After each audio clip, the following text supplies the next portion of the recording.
आज मैं आपको पढ़ाने जा रहा हूं पासिव वॉइस सेंटेंसेस। ठीक है जी, पासिव वॉइस सेंटेंसेस। एक होता है एक्टिव वॉइस सेंटेंसेस और एक होता है पासिव वॉइस सेंटेंसेस। ठीक है जी, तो आज हम यही सीखेंगे कि पासिव वॉइस सेंटेंसेस क्या होता है। ठीक है, तो थोड़ा सा मैं आपको इंट्रोडक्शन देना चाहता हूं पासिव वॉइस सेंटेंसेस की। ये देखिए, ये लिखा हुआ है passive voice, passive voice passive voice sentences.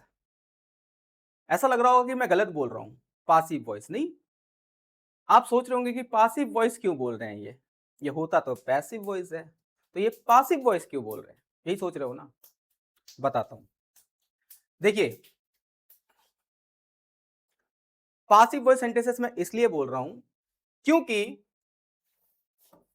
PASS एक वर्ड होता है पास। पास मतलब होता है आगे कर देना, सरका देना, आगे बढ़ा देना।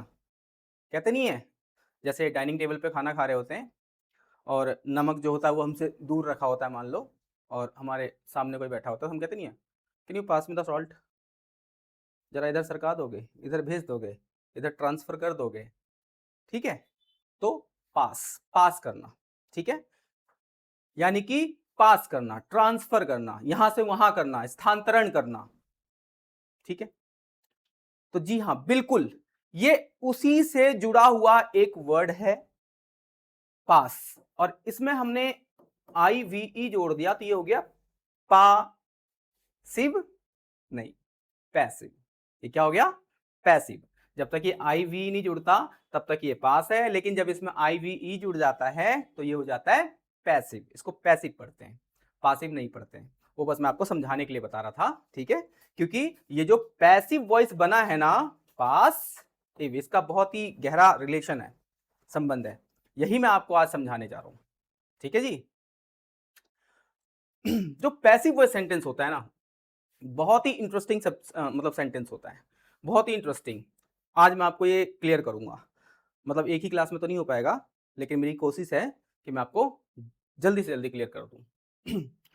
ठीक है जी, तो passive voice sentences, passive voice नहीं, पैसिव वॉइस सेंटेंसेस। पासिव मैं क्यों कह रहा था, मैंने आपको बताया। ठीक है, इसका संबंध होता है पास करना यानी कि ट्रांसफर करना से, इसीलिए इसको पैसिव वॉइस सेंटेंस कहते हैं। एक होता है एक्टिव वॉइस सेंटेंसेस और एक होता है पैसिव वॉइस सेंटेंसेस। ठीक है, अब दोनों में इस पैसिव वॉइस सेंटेंसेस को सीखने के लिए मैं आपको दो बातें बता के चल रहा हूं। पहली बात ये कि पैसिव वॉइस सेंटेंसेस सीखने के लिए आपको पहले एक्टिव वॉइस सेंटेंसेस आने चाहिए। एक्टिव वॉइस सेंटेंसेस का मतलब होता है कि टेंसेस आने चाहिए आपको, मोडाल्स आने चाहिए। ठीक है, और हेल्पिंग वर्ब वगैरह और मेन वर्ब वगैरह, इन सब की थोड़ी सी नॉलेज होनी चाहिए आपको। ठीक है, इसके अलावा मोस्ट इंपॉर्टेंट आपको एक बहुत ही जबरदस्त चीज की नॉलेज होनी चाहिए, जो बहुत ही सिंपल सी चीज है। ठीक है, कुछ वर्ड्स होते हैं जिसकी आपको नॉलेज होनी ही चाहिए। ये वर्ड्स, इनकी नॉलेज आपको होनी चाहिए सीखने से पहले।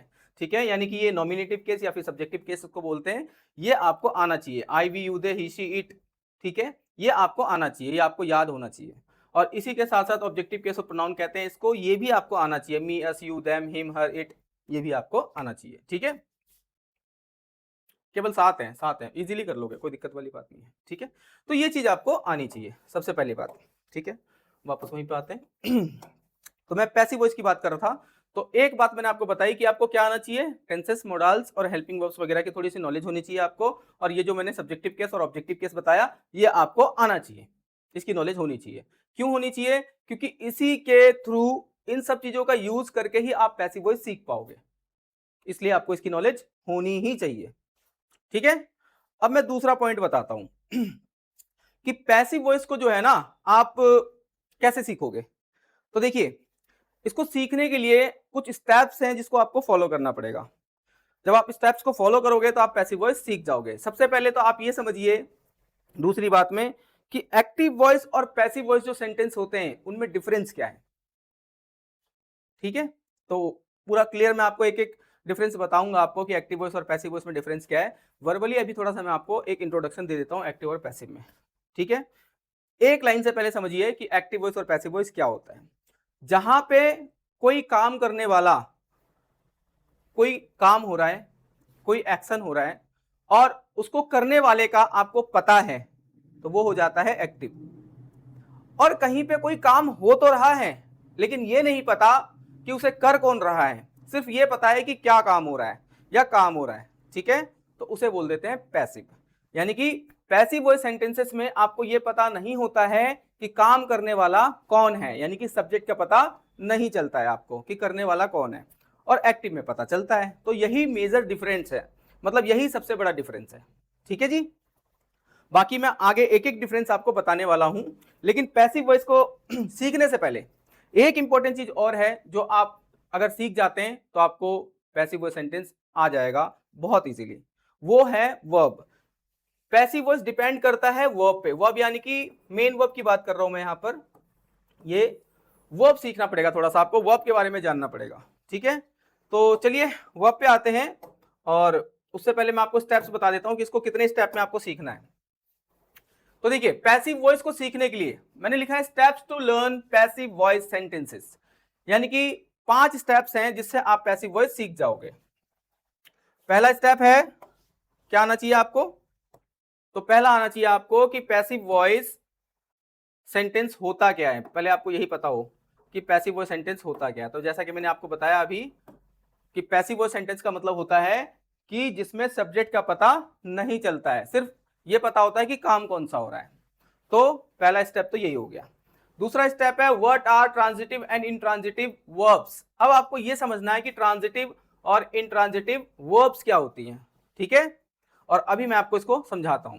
थर्ड पॉइंट है आपका कि why passive voice is required, passive voice सीखना क्यों है आपको, क्यों सीखना है पैसिव वॉइस, ठीक है, ये चीज थर्ड पॉइंट में लिखी हुई है, तो इसका आंसर भी दूंगा।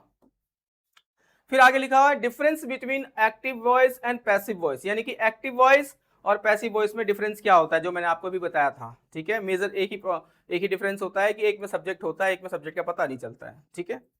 अच्छा, अगले पे आ जाते हैं हम जरा, पांचवा, ये होता है रूल रेगुलेशन।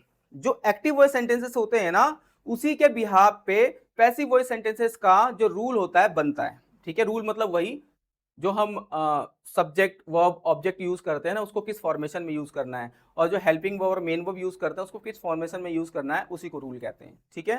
तो वो चीज भी मैं आपको इसमें बताऊंगा, ये है फिफ्थ स्टेप, ठीक है जी। तो धीरे धीरे आगे बढ़ते हैं, चलिए सबसे पहले आ जाते हैं हम इस वाले स्टेप पे। अब ट्रांजिटिव इंट्रांजिटिव बताने वाला था मैं आपको, ठीक है, और इसी में ये वाली लाइन भी क्लियर हो जाएगी आपकी। What is transitive, what is passive voice, ये ट्रांजिटिव इंट्रांजिटिव जब मैं आपको बताऊंगा तो इसी में आपको क्लियर हो जाएगा। चलिए तो शुरू करते हैं। सबसे पहले तो मैं ये वर्ड ही ले लूं पैसिव, ठीक है। ये देखिए ऐसे बना है, ये पास और इव, इसमें इव जोड़ गया तो ये बन गया पैसिव, ठीक है। पास मतलब किसी चीज को ट्रांसफर करना भी होता है, यानी कि आप इसको ये भी कह सकते हो कि ट्रांसफर, ट्रांसफर मतलब किसी चीज को पास करना, ये भी तो होता है, ठीक है। और इसी वर्ड से, इसी ट्रांसफर वर्ड से बना है ट्रांजिटिव मेन वर्ब, ठीक है जी, जिसकी मैंने अभी बात करी थी कि what is transitive main verb and what is intransitive main verb, ठीक है। यानी कि दो तरह की वर्ब्स होती हैं, एक होती है जिसको हम बोलते हैं ट्रांजिटिव मेन वर्ब्स, और एक होती है जिसको हम बोलते हैं इनट्रांजिटिव मेन वर्ब्स, ठीक है। दो तरह की होती हैं, एक ट्रांजिटिव और एक इनट्रांजिटिव। ये हो गई आपकी मेन वर्ब्स, इसका ही सारा खेला है ट्रांजिटिव और इंट्रांजिटिव का। अगर आप ये सीख जाते हो, ट्रांजिटिव और इंट्रांजिटिव का आपको पता चल जाता है, तो आप इजीली पैसिव वॉइस सेंटेंस सीख जाओगे। चलिए मैं आपको बताता हूं ट्रांजिटिव और इंट्रांजिटिव के बारे में। देखिए पैसिव वॉइस सेंटेंस में सीधी सी बात है कि आपको ये ट्रांजिटिव मेन वर्ब्स यूज करनी होती है। इनट्रांजिटिव मेन वर्ब से पैसिव वॉइस नहीं बनता है, ठीक है जी। इनट्रांजिटिव मेन वर्ब से पैसिव वॉइस नहीं बनता है, सिर्फ ट्रांजिटिव मेन वर्ब से ही पैसिव वॉइस बन पाता है।